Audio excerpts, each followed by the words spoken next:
Bonjour à toutes et à tous, j'espère que vous allez bien. Aujourd'hui, on se retrouve pour la 11e journée de la Bundesliga. Donc ce week-end, il y a la Ligue 1 qui est disponible sur la chaîne, la Liga et également ici la Bundesliga. Donc comme d'habitude, un match, un pronostic, des cotes supérieures à 1,50. Et on commence avec Mayence contre Hoffenheim, donc le 6e qui se déplace chez le 17e, donc une équipe de Mayence qui a seulement fait une petite victoire. Donc c'est le bas de tableau et le haut de tableau est quand même assez serré en Bundes, donc c'est plutôt sympa. Voilà. Mayence à domicile, c'est 0 victoire en 5 matchs. Et du côté d'Offenheim à l'extérieur, c'est 0 défaite. Donc clairement là, il y a un coup à jouer pour Hoffenheim. Ils sont en plus de ça sur 3 victoires consécutives. On retrouve facilement le plus de 5. Les deux équipes marquent. Par contre, quand les deux équipes s'affrontent, on n'a pas forcément énormément de buts. Alors assez étonnamment, c'est Mayence qui est favori pour ce match-ci. Mais de mon côté, voilà, je vais quand même plus tenter cette équipe d'Offenheim qui est cotée à 2,62. Et ça sera donc mon pronostic pour ce match-ci. On enchaîne avec le Bayern contre Fribourg. Et là, bon, les cotes sont compliquées. Cote à 1,14 pour le premier de Bundesliga avec 28 points. Toujours pas de défaite du côté du Bayern. Et donc, ils ont fait leur premier match nul. Mais en tout cas, à domicile, 5 matchs, 5 défaites, 20 buts inscrits. Un seul but encaissé. C'est incroyable la performance du Bayern. Du côté de Fribourg, à l'extérieur, 4 petits buts marqués, une victoire, 2 nuls et 2 défaites. Quand les deux équipes s'affrontent, clairement gros avantage quand même pour cette équipe du Bayern. Cette année, c'est très costaud. Ça serait pas surprenant de voir Fribourg ne pas marquer. Même là, les deux équipes ne marquent pas côté à 1,62, mais de mon côté, je pense que la cote, elle sera 1,75. Et ça sera donc mon pronostic là. Donc Fribourg ne marque pas contre le Bayern de Munich. On continue, place au troisième match et c'est Dortmund qui affronte Stuttgart. Le troisième contre le quatrième, match haut de classement, égalité de points. Stuttgart qui fait très peu de nuls, enfin voire pas du tout pour l'instant. Du côté de Dortmund, c'est une seule petite défaite, mais pas de défaite à domicile. Alors à Dortmund, le truc c'est qu'à domicile, 6 buts inscrits, un seul but encaissé. Du côté de Stuttgart, à l'extérieur, c'est 8 buts inscrits, 9 buts encaissés. Très peu, enfin pas de nul en tout cas à l'extérieur. Bon après, comme ils n'ont pas encore fait de nul, c'est logique. Tous les cas, on a une équipe de Dortmund qui défensivement est quand même assez costaud. Donc ça pourrait être intéressant. Entre les deux équipes, on retrouve très souvent le plus de 5. C'est assez serré, hein, clairement. Même si Stuttgart domine depuis pas mal de temps, cette équipe. Voilà, depuis 2022, Dortmund n'a pas gagné contre Stuttgart. Donc on pourrait, je pense, partir sur, pourquoi pas, soit le but des deux équipes, soit, pourquoi pas, combiner les deux. Logiquement, c'est possible. Hop. Voilà. Oui, les deux équipes marquent et le plus de 5 est coté à 1,65. Match suivant et c'est le match de Heidenheim contre le Borussia Mönchengladbach. Donc le 12e qui se déplace chez le 18e. Donc là, logiquement, le Borussia devrait aller chercher sa 3e victoire. C'est un petit peu compliqué aussi pour eux hein, cette saison. Et encore plus, j'ai envie de dire, ouais. C'est un peu compliqué pour eux, clairement, mais côté à 2,02, il y a quand même quelque chose à faire. Ils sont sur 4 victoires consécutives. Du côté d'Heidenheim, c'est quand même 7 matchs sans aucune victoire. On a du côté du Borussia le plus de 5, le fait qu'ils sont très souvent en première équipe à marquer, là où Heidenheim encaisse facilement le premier but. Et quand les deux équipes s'affrontent, eh bien c'est également le Borussia qui marque assez facilement le premier but. Vous avez donc vu mon pronostic arriver. Le Borussia Mönchengladbach marque le premier but, c'est coté à 1,68. On passe au 5e match et c'est Wolfsburg qui reçoit Leverkusen. Donc le 5e qui se déplace chez le 14e. 12 points séparent ces deux équipes. On a Wolfsburg qui est sur 3 matchs sans 3 défaites, je vais y arriver. Très souvent, Leverkusen marque le premier but. Quand les deux équipes s'affrontent, on a un avantage certain pour Leverkusen. Pas mal de nuls, voire Leverkusen.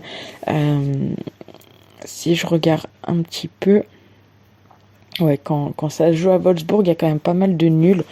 Ça serait pas surprenant du coup d'avoir un peu la même chose. Leverkusen au nul, pourquoi pas. Et il n'y a pas forcément tant de buts que ça. Donc on va regarder un petit peu les cotes, ce que ça donne. Donc Leverkusen au nul. Et on va, parce qu'on reste en Bundesliga et on sait qu'on peut avoir des matchs avec beaucoup de buts, on va rester sur le moins de 4,5 buts. Donc Leverkusen au nul et le moins de 4,5, c'est coté à 1,54. On passe au 6e match et c'est Augsbourg qui reçoit Hambourg. Donc Augsbourg 15e, Hambourg qui est 13e. Niveau cote, c'est assez serré. On a deux équipes qui sont pas forcément en très grande forme, peut-être une meilleure forme pour Hambourg, seulement 2 points séparent ces deux équipes. Du côté d'Augsbourg à domicile, c'est seulement une petite victoire. Du côté d'Hambourg à l'extérieur, c'est compliqué, pas de victoire pour Hambourg à l'extérieur pour l'instant. On sait qu'entre les deux équipes, assez souvent c'est Augsbourg qui va marquer le premier but. Mais voilà, ils se sont pas affrontés depuis 2021, sinon ça date de 2018, donc on peut pas forcément trop s'intéresser à ça. On sait juste qu'Augsbourg, c'est quand même une équipe qui prend beaucoup de buts en première. Donc on pourrait peut-être tenter, bien que Augsbourg n'a pas encore inscrit de but en première mi-temps à l'extérieur, on pourrait peut-être tenter la première mi-temps. Je sais pas si on peut jouer le remboursé. Ouais. Pourquoi pas tenter Hambourg, rembourser 6 matchs nuls à la mi-temps, c'est coté à 1,83. Je vais y arriver. On continue et logiquement c'est Cologne. Ouais, Cologne contre Francfort. Donc le 7e qui se déplace chez le 8e contre les deux équipes. Pas mal de petites confrontations bien évidemment. Pas mal de nuls également entre les deux équipes. Ici Francfort est donné favori. Et pourtant sur les 10 derniers matchs, ils en ont remporté que un seul. Voilà, Cologne n'a pas perdu contre Francfort à domicile depuis 2017. Donc ça peut être quand même assez intéressant. Très souvent, sur la première équipe à marquer, quand les deux équipes s'affrontent, on a quand même assez souvent le moins de 2,5 et vraiment pas mal de petits pronostics qui peuvent être sympas entre ces deux équipes. Maintenant, on va falloir trouver le bon, j'ai envie de dire. Alors, Cologne, ils encaissent très peu de buts à domicile. Seulement 5 petits buts, la plupart c'est en deuxième. Pourquoi pas tenter la deuxième mi-temps la plus prolifique, même si on a quand même une équipe de Francfort qui marque quand même pas mal en première. On va tenter un coup, but par mi-temps, et pourquoi pas tenter le fait que Francfort inscrit un but en première, c'est coté à 1,59. On passe au 8e match et c'est tout simplement Leipzig contre le Werder Bremen, c'est l'avant-dernier match. Donc le deuxième contre le 8e, deux équipes qui sont quand même pas mal en forme, vous pouvez le voir. Leipzig deuxième, du côté de Bremen, ils sont 8e. Leipzig, c'est 4 victoires sur 4 matchs à domicile.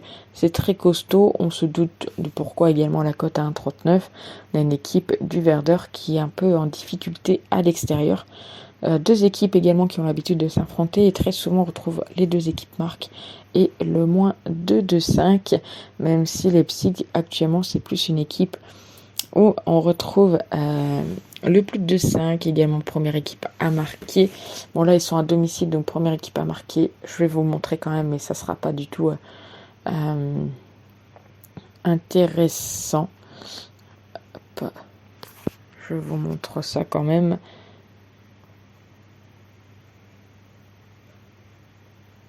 Voilà. 1,38, 1,35 même. Ça vaut pas le coup. Dernière équipe à marquer, ça vaut pas le coup non plus. Si on regarde un petit peu, on a peut-être un petit avantage pour Leipzig à la mi-temps. Donc si on regarde but à la mi-temps, 1,30, ça vaut pas le coup non plus.